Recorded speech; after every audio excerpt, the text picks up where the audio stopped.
First is the person wondering right now who, let's say they're like, oh, I want to start a lawn care business today. How do they get their first one customer and then their first 100 customers? Like, what is the strategy that you think is the best to go after?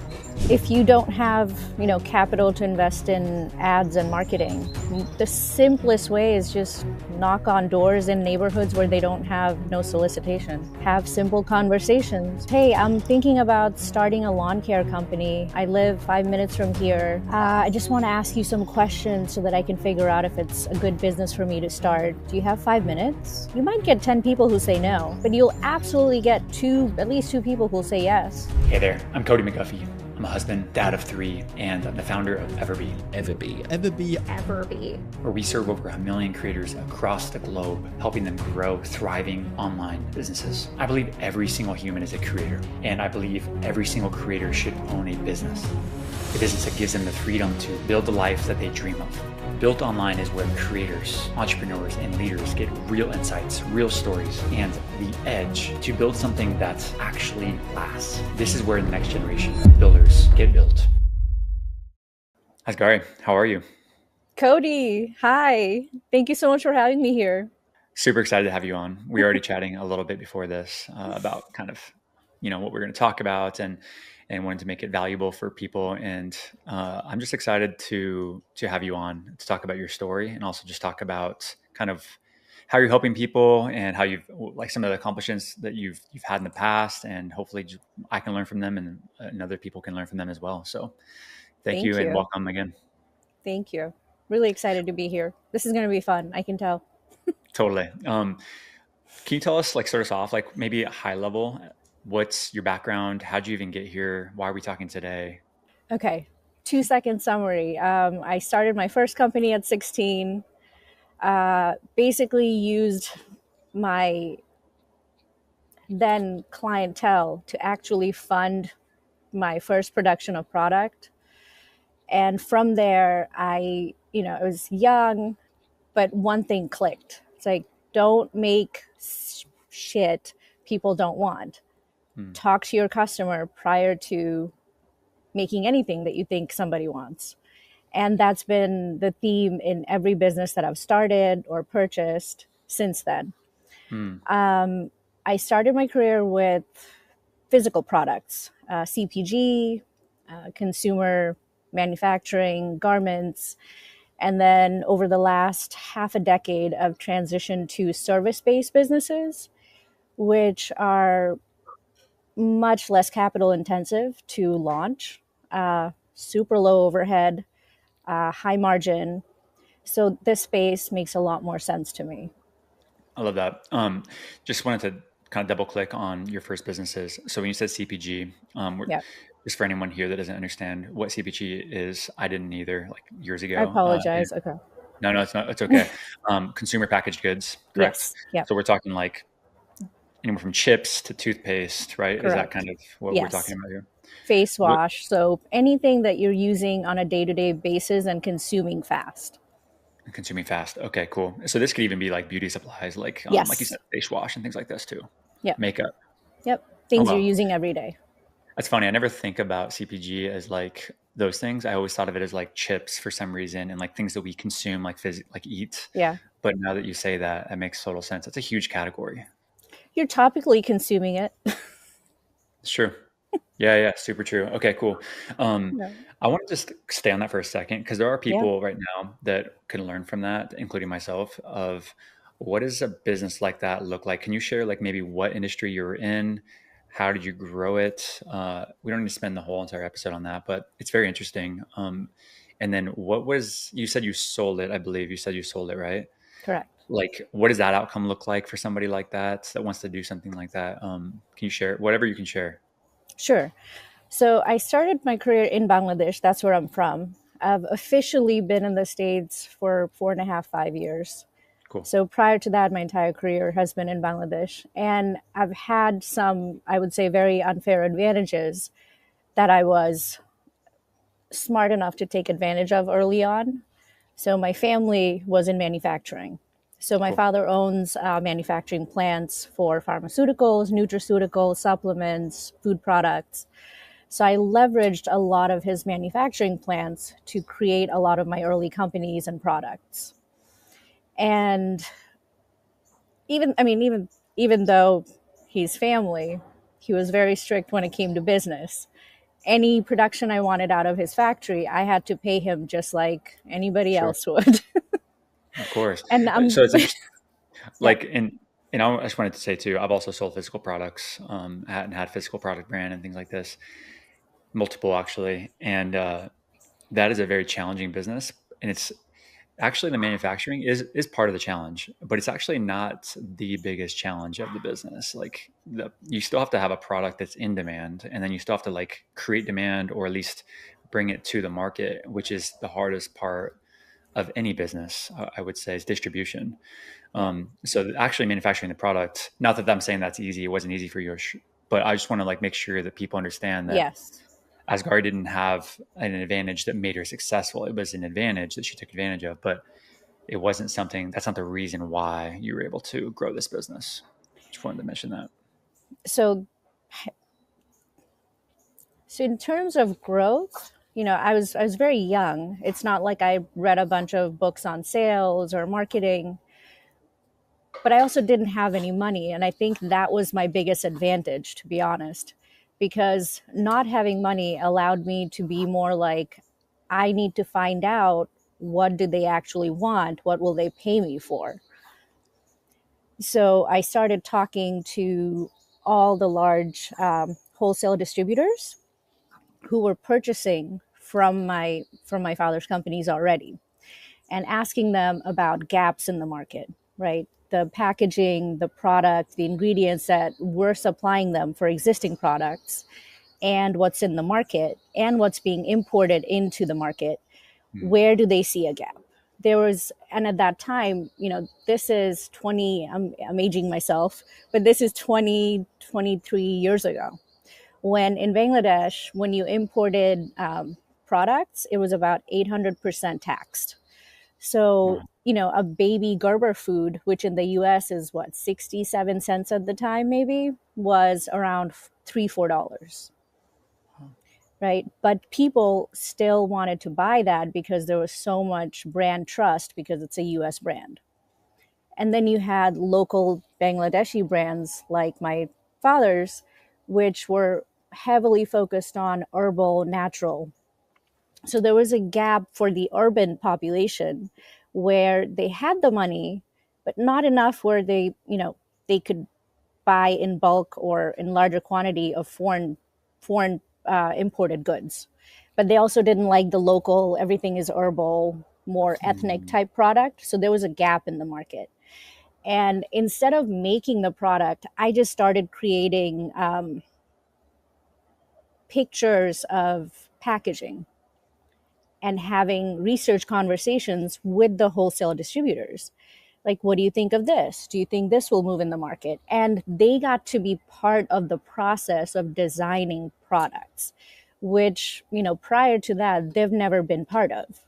They Mm. would just buy products and distribute them. So including them in the process and leveraging their knowledge, right? Because they were the business owners and the buyers of the product. Mm. So they had a very good understanding of what's moving in the market, what's moving fast, what's moving slow. So I got to use all of their knowledge to build products that they actually wanted to buy. In fact, they paid me upfront deposits before I even went into production with my first batch. That's huge. I have a question here because I don't have the experience with talking to wholesale distributors. So I don't understand the landscape fully, but high level, just to kind of break it down, and you can educate me as if I'm fourth grade. Um, when we walk into a convenience store and you see like every single product on the shelf, right, which is so many, and then you Yeah, walk over to another convenience store across the street, different brand, different store, you see basically the same products, basically, right? And you walk to another one and it's kind of the same thing, same products. And so, uh, this means that they're all basically being, supplied by the same distributors. Is that correct? correct. Yes. Okay. Yeah. Now, Now, how does one get in touch and actually get into those distribution channels? Is that like voodoo? Is it magic? Do you have to have a father in manufacturing, or is there actually a way to do this? So, I mean, this is 23, 22 years ago. It was very different. Now the market is crazy saturated, right? And you have massive players in the market where having conversations with them is quite difficult. Hmm. But I think even in Austin, there's a huge community that supports CPG products that come into market. I would say in 2025, if you want to get a hold of large wholesale distributors, you have to first build out the product and product demand. I, it, Got it. it's not the same as it was 2 decades ago. So the step one is go DTC, which is like, hey, I have this drink, and you have to establish demand online, probably through your own brand. Correct. Yeah. Um, and then you establish so much demand, so much of a like cult-like following that people love it, and then distributors actually want you to. They want to put you in all their stores and their distribution channels. Is that correct? Correct. And they have so much option now, Mm. right? It wasn't like 20 years ago when there was a shortage of supply of high quality product. You know what? It's so in line with my experience too, building our brands previously. I I was building online DTC, and then I somehow just it occurred to me, or maybe some I listened to a podcast and they're just like, you should actually sell to the stores. And I'm just like, oh yeah, of course, that would be so cool. Of course, it just seems like your ticket, right? Like I'm just gonna go sell it to like I'm gonna go pitch it to Dick's Sporting Goods, and I'm gonna get in their store and I'm gonna like just my ticket is gonna be there. And You the need reality is, millions, right? To get into Dick's store, you need to have millions in inventory before you can even have a conversation with them. I think for sure that, and also I think you actually need demand. You actually need to have proven you have a great product, to have product market fit. You have to prove to them like, dude, I have a following. I'm gonna make selling this really, really easily for you. Whereas I was naive, 15 years ago, maybe 12 years ago, going into Dick's. Literally, I was doing this, by the way. Going into Dick's Sporting Goods and like showing them my invention that I created, and Yeah. super proud of it. But also like they're just like, cool, like do you have any sales? And I'm like, well, no, not yet. That's why I got to get in the store, and it was backwards. And I guess I want everyone to learn this, at least from my experience, and Asghari is what she's mentioning is go get demand first, prove it through your actual store sales online. Then you can get into like wholesale distribution. It opens those doors later on. And those doors just like fly open. It's more of a scaling strategy rather than like a go to market So, strategy. yeah. And with a lot of CPG products in 2025, influencer marketing is still huge, right? People see someone using the product, even if they're not a large scale influencer, it still has an impact on you to start building your brand. Hmm. Did you leverage that at all, or what have you seen in the market? Like, how do influencers like impact brands? Because I see it too. So when it's, a lot of micro influencers, they're just happy to get free products from you. But as soon as they make those content, now you have, a little more higher quality professional content that someone's already sharing. Even if Hmm. 5 people see that, that's 5 people more than they would see on your own page. It's So if true. you're trying, starting off very grassroots, at that point your only cost is that product that you've sent to this influencer. So it's a Hmm. it's a good way to start if you have a low budget, small budget. Yeah, I agree with you. Actually, I really, really agree with you. I feel like also you can reuse that content too on your sites and like in social channels. Um, in fact, it gives you a lot of credibility because your biggest struggle as a new brand, as a new company, is like credibility, a lot, and trust. No Yeah. one knows you; they don't trust you, and that only comes with like you kind of have to force that into the market a little bit. You can't just throw up your product on a web page. I mean, that's how Monster blew up, right? 15 years ago. Tell me more. Well, that was their entire, I mean, I think they were one of the first CPG brands that really went in hard with influencer marketing. Mm. Who were they using? Like they were using, did they go after like motocross first, or was that Everybody, really everybody. They were giving Monster to everybody who had a social platform. I mean, they interesting? blew up in 2 years doing that. Yeah, it's really interesting. I mean, if you think about all the creators out there, content creators in this case, um, like you said, if you just like reach out to them, offer them a product that aligns with their audience, aligns with their values. If it's a good product, then they would share it. You probably share a commission with them, or do you feel like you have to do that with CPG? Do you have to share like an affiliate link, things Honestly, like that? micro influencers, they don't ask for anything.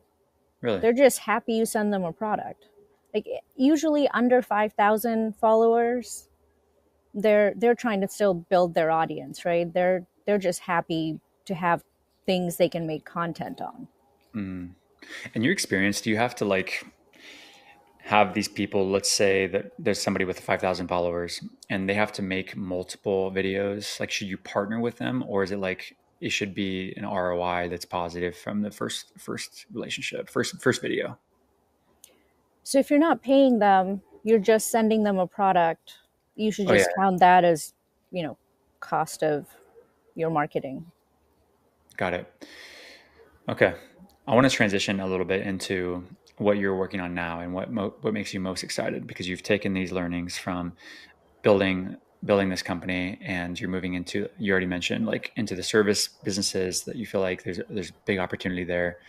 I totally see that opportunity too, by the way. Can you talk a little bit about what you're most excited about next? So the last 5 years since I've moved out of Bangladesh, moved back to the States, I started my own construction company in renovation, and then I had the idea in my head that uh, I should buy a franchise because the the mindset or the marketing language is that when you buy a franchise, you get a proven system, it's going to work, it's safe, until you pay them and you buy, and you're like, oh, wow. Oh, really? I haven't bought a franchise, but I feel like I've looked into it in the past, and I'm like, I'm totally on the bandwagon right now of, oh, that's a great idea to do that. So like, tell me Yeah. like why it wasn't such a great idea after you did it. So the idea people think is, oh, it's a well-known brand. So when you buy a franchise, let me separate this out first. Okay. Franchises like McDonald's or Subway, very different. Okay. Absolutely a great idea to buy if you're looking to get into fast food industry, right? There's huge, you open a logo of with the McDonald's sign on it, it's going to do better than you just opening a fast food store. Sure. Period. It's going to also cost you $500,000 to get into that business. So it's not necessarily on the table for everybody. Um, Correct.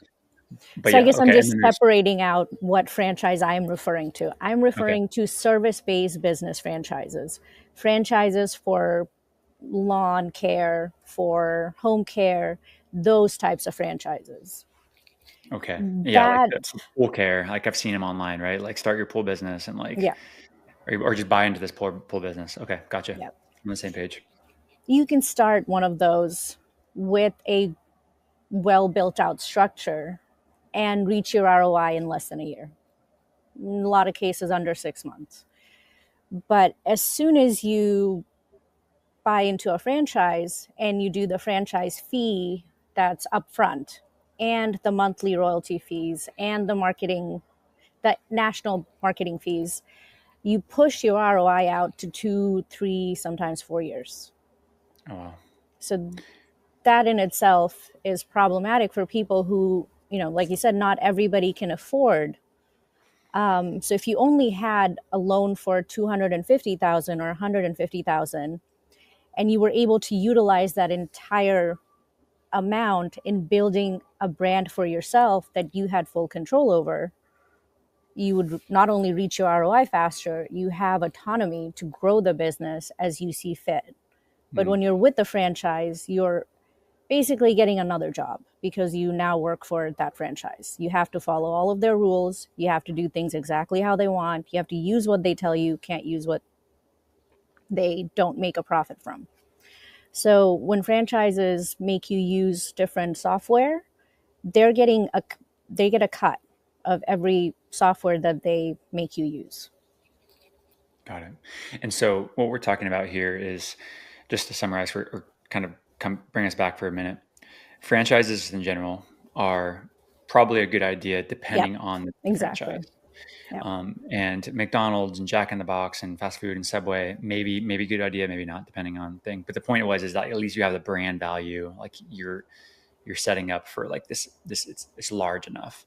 But you Yep. have these other franchisees that are smaller, that don't have really brand value.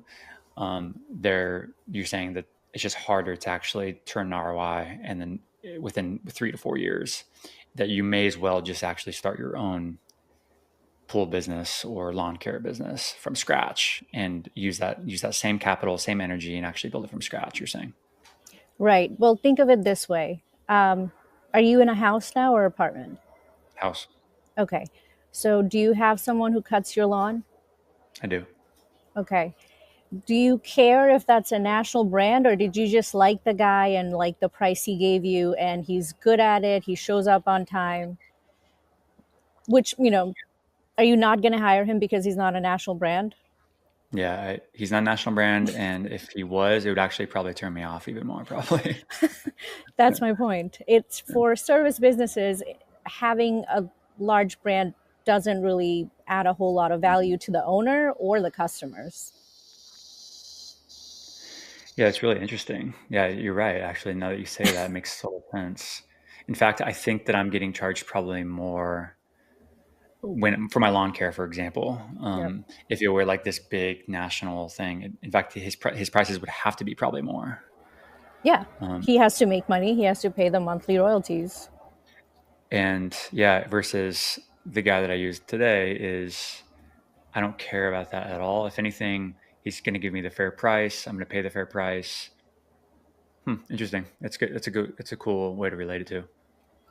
Yep.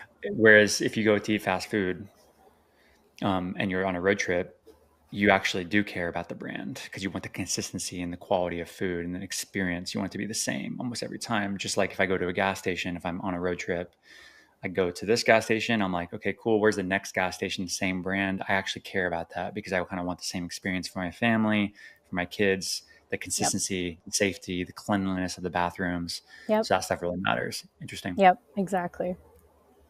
You said it way better than I did. You explained it good. That's a good example. Okay, so what are the best services businesses to get into? Are they all physical, like physical? You need to be there here. Service businesses that you kind of like specialize in. Small local service businesses. Okay. I mean, you don't have to physically run your operations. You can hire managers for that. But if you wanted to, you can manage your own operations. But the idea is to have hyper localized small businesses that individuals can own, be proud of, and run themselves if they want, or run with a small team, maybe a manager, one estimator, one fulfillment team, super What's like small, what's tight. the cleanest business? Like the cleanest meaning like it's the simplest and just like that thing just works every time. Like what service business comes to your mind when I say that? Window cleaning, anything that's recurring revenue, lawn care, Oh, interesting. What about office mobile? building What cleaning. about mobile detailing? I know a couple mobile detailers, so I think They about do this business great. often. Yeah, they do great. If they're doing it right, anywhere between 250 to 650 with one truck, depending on what their niche and specialize in. It's great business. I think about mobile detailing a lot though, and this one nuance that I always think about is like you are dealing with someone's vehicle, whereas like it's scratch prone. So like you have to have a decent type of talent, or at least somebody that really cares about someone else's vehicle. Whereas like cleaning a window, okay, you're not going to scratch the window so much, but if you scratch a car, it becomes, so that means you like have to have this caliber of person that's consistent with doing the right things. Do you think about this stuff, or is this the wrong thinking mindset to be in when Not it at comes to? all. Whenever I help a client launch a business, it's always focused more on who that person is and what's going to align with them as a person and their personal skill sets. But Mm, I'm going back to your mobile detailing. You want to get, I would say, young guys who love cars, mm, right? Guys who just light up and won't shut up about the wheels, about, mm. the latest this and that came out for the cars. Those are guys you want to hire because they're going to love cleaning that thing. They're going to be super careful with it because they know the value of it. Okay, and you mentioned window cleaning is like the like bread and butter is one of them. How does that compare to like lawn care? Just like let's say that I'm a potential business owner that wants to get into this, and I'm like, I could really do window cleaning. I could also do lawn care. Which one should I go after? Like, what should my line of thinking? The next question I would ask is, where do you live? Let's do a competitive analysis. How many lawn care is in your particular area with a 10-25 mile radius? How many window cleaning? And what are the different niches they have? Let's actually do a deep dive and figure out, do any of them have any specific offers that's going really well? What are those offers? How can we create differentiators from the existing market? And then based on that, we'll choose a model. When you say offers, can you explain more what you mean by that? So you could have one window cleaner who's doing an offer like, oh, if you sign up for a 6 month package, then it's this price. Or if you do a full house plus pressure wash, then it's this price. So understanding what are the offers that your potential clients are already seeing in the market. You'd research that stuff online, of course, and then um, good. Online, talking to your competitors, talking to their employees. You'd be What surprised should what people tell you when you call them. Oh, for sure. Yeah, definitely. I always think about lawn care a lot. I'm in Texas, right? So there's like grass everywhere and it grows everywhere all the time, you know? And so like even if you don't plant grass, like you need to mow the grass, which we love. I just think about lawn care a lot as a business, and it's true, right?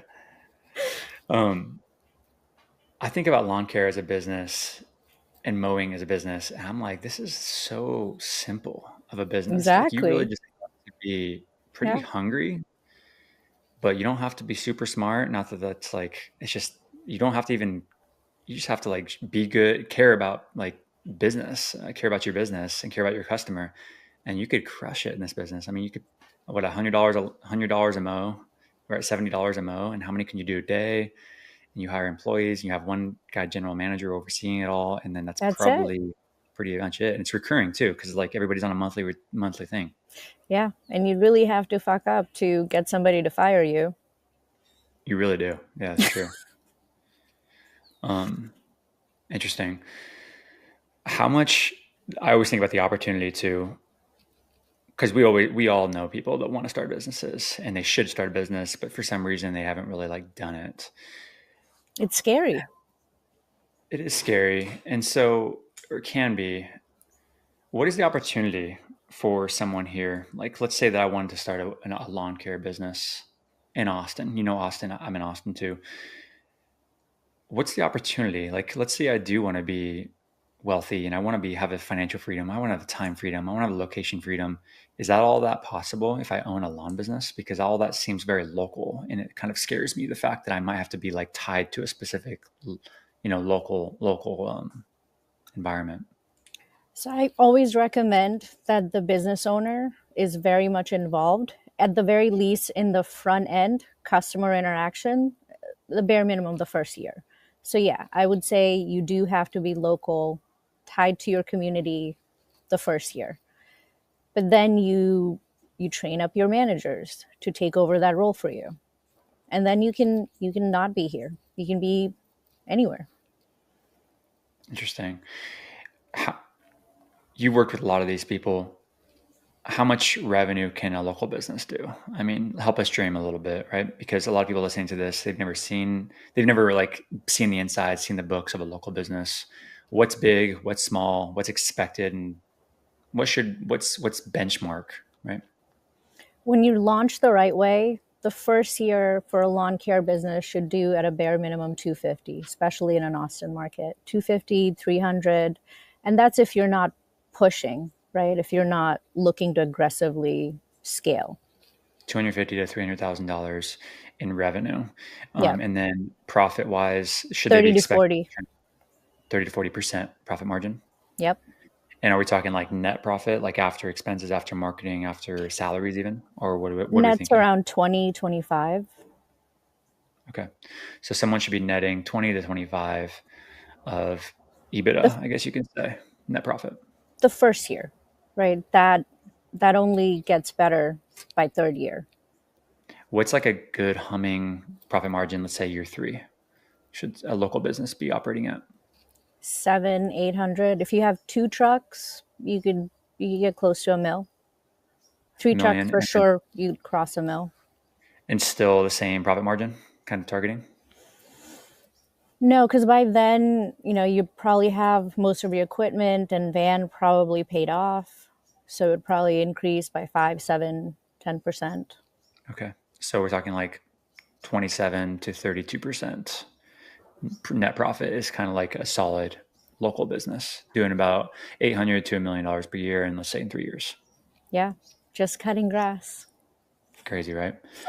And just cutting grass. And the interesting thing is, this is the beautiful thing about like capitalism and business is like, you say just cutting grass and like we kind of laugh, but the reality is it's a problem that you're solving repeatedly over and over for people. Yep. Like people, in this case, the people that pay someone to cut the grass do not want to cut the grass. They have a problem. They're like, they don't have the time, they don't have the bandwidth, maybe they don't know how to operate a mower. And you are solving that problem for them. There is beauty in solving problems. It's not, oh, it's just a lawn care business. No, it's you're solving a problem for the market. And that's a beautiful thing. And it's simple enough where almost any American can do it, right? It's not complex, it's not technology. You don't need a ton of front end investment to get started. And with service businesses, it's much easier if you structure things the right way to get a government funded SBA loan, which, you can't say that for starting a startup tech. No, we can't. Yeah, building Everbee is certainly not simple. I wouldn't say like or cheap. For what there's a couple questions that come in my mind. First is the person wondering right now who, let's say they're like, oh, I want to start a lawn care business today. How do they get their first one customer and then their first 100 customers? Like, what is the strategy that you think is the best to go after? If you don't have, capital to invest in ads and marketing, the simplest way is just knock on doors in neighborhoods where they don't have no solicitation. Have So simple go for a flyer conversations. for sure. Yeah, just, hey, I'm thinking about starting a lawn care company. I live 5 minutes from here. I just want to ask you some questions so that I can figure out if it's a good business for me to start. Do you have 5 minutes? You might get 10 people who say no, but you'll absolutely get at least two people who'll say yes. They'll talk to you. You're just wanting to start a business and asking them questions. Why wouldn't they? Okay. Yeah, and the non-sales people that are listening to this right now, their hearts just dropped. They're like, "Oh my god, I have to talk to somebody," which is Well, cool okay. because that gets better. You can get better at that, but you could just like literally just like go and drop off your business card on their doorstep too, and You can. It spray and pray. doesn't build the same rapport or get you the same market data that you would need, right? Mm, Because that person, now that you've asked them for support and asked them their feedback and opinion, they themselves might say, hey, when you open, let me know. I'll, mm. or you can even offer, like, when I open, would you mind if I, just cut your grass for one time, just so that you can give me feedback on how well I did? Ooh, ooh, for And free, now you like have testimony. That's a really good point. And honestly, like the lawn care that we've hired in the past, we hired them because they're mowing our neighbor's lawn, Yeah. like across the way. And I'm like, oh yeah, he's right here. I'm gonna just go talk to him. Oh, he seems like he's doing a good job. Oh, cool. He could have been doing that lawn for free for the first one, Yep. and that would have been a great strategy. Like you do your first lawn for free. Yep. With service businesses, it's so stupid simple in so many ways that I think people just think it's not true because Mm, it's people just have this concept like making this much money should be hard. So it's a very, very mindset problem too. interesting. What are the biggest things you repeatedly see people like service businesses, like the mistakes that they make? Underestimate how important their technician is. Most people don't train their technician for customer interaction.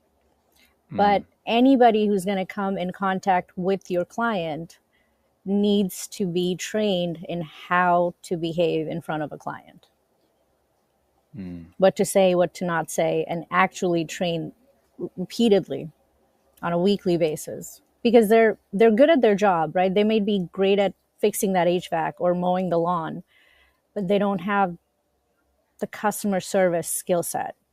mm. So, but it's all things that can be learned. But most business owners don't think about that. They think, oh, my sales guy, he's good. He's good with customers. They don't think the guy who's actually going to provide the service, Who's he showing up, doesn't. spending 5 hours there at the house? Correct. Interesting. You know what? I know a lot of local business owners, and I repeatedly see a similar theme pop up. And I see the biggest challenge that they do, the biggest mistake that they make is they underestimate the business aspect of the whole thing. Oh yeah. They get obsessed with their craft. They get obsessed with their like what they do. Oh, I got this new mower. Like I mow it this way and I like cut it this way. And like I just love this mower and the trailer I got and this truck I got. And like Yeah. and what they don't do is they don't actually like elevate themselves for a second and look down on the business and say, ah, got it. Finance is here. This is how it works. Okay, this is the management. Here's the system that we need.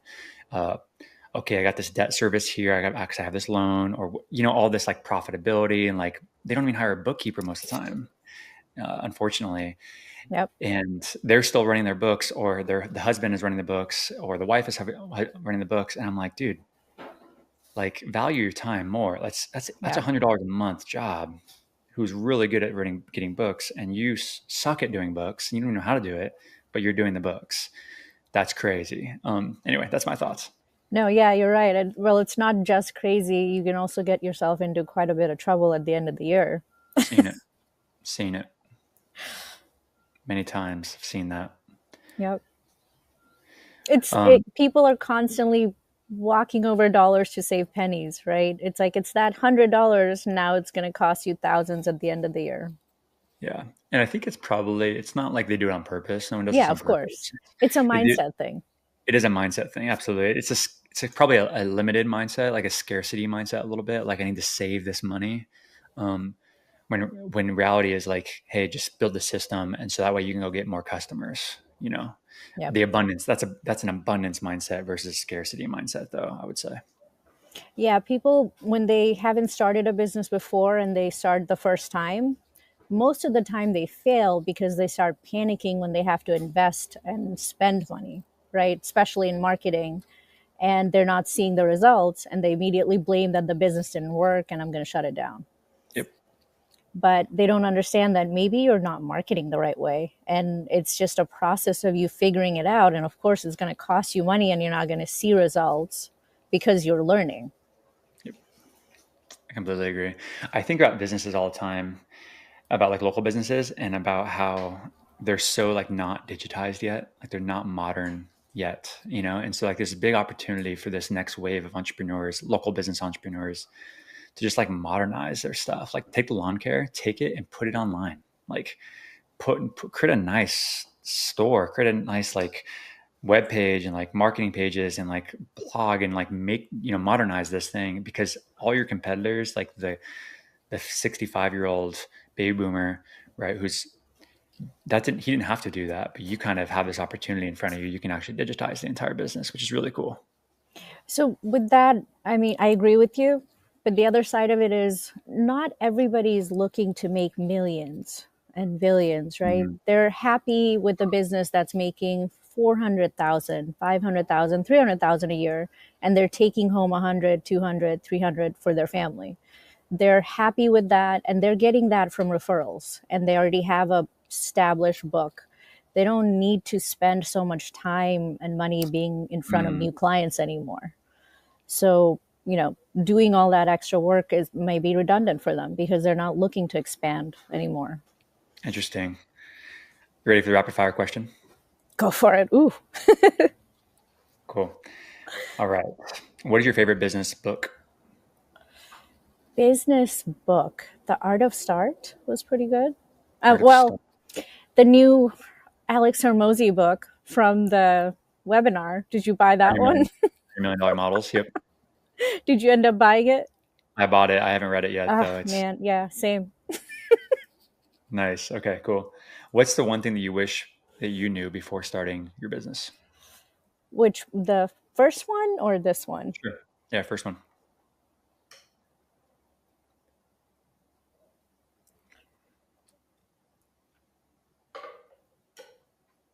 So so the biggest mistake, one of the biggest mistakes and failures, I would say, was when I pivoted away from building something that my customers want and customer focus first to, so I'll go back to my first company, right? When I built the CPG brand, my customers were my wholesale distributors, but my profit margins were 35%. And if I sold, or at the time, I thought if I sold directly to retail shops, that my profit margin would be over 50%. Mhm. So I all of a sudden bypassed my actual customers. And Mm, that was a massive, massive failure, wrong. So mm. staying focused to your customer, Interesting. Staying in your lane, almost like, stay in your lane.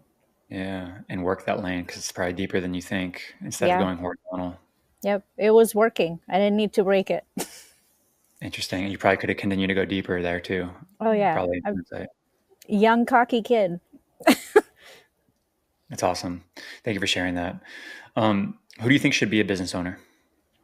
Last question. In my personal opinion, everybody. If you want to avoid the anxiety of being laid off at will, or whenever, because the company isn't doing well, has nothing to do with your performance, you should absolutely start your own thing where you have control over how much you're going to make, where your future trajectory and time is going to go. I completely agree with you.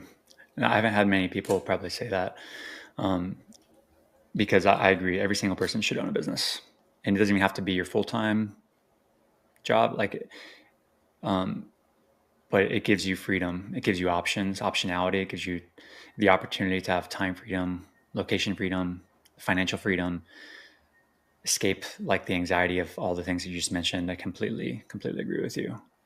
Makes you a better person, I think. When you've gotten Mm. your ass kicked trying to build something and everything that goes along with, entrepreneurship, just makes you a better human. You're Uh, kinder to other people, right? because you have empathy. It forces you to be more empathetic. It makes you even have hospitality because everyone's your customer, potential customer.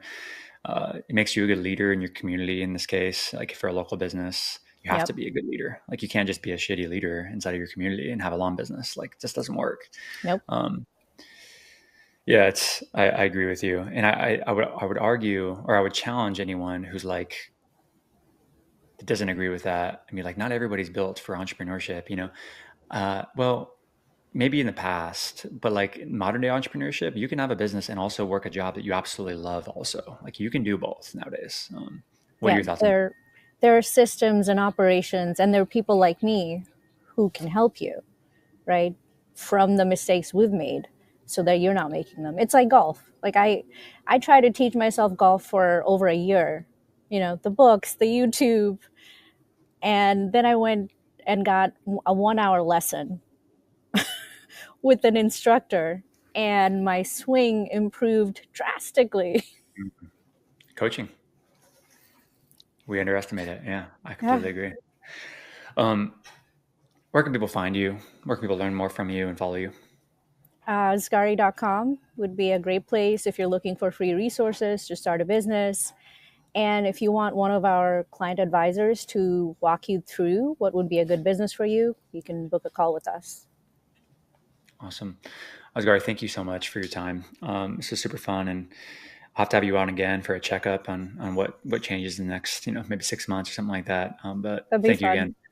Really cool.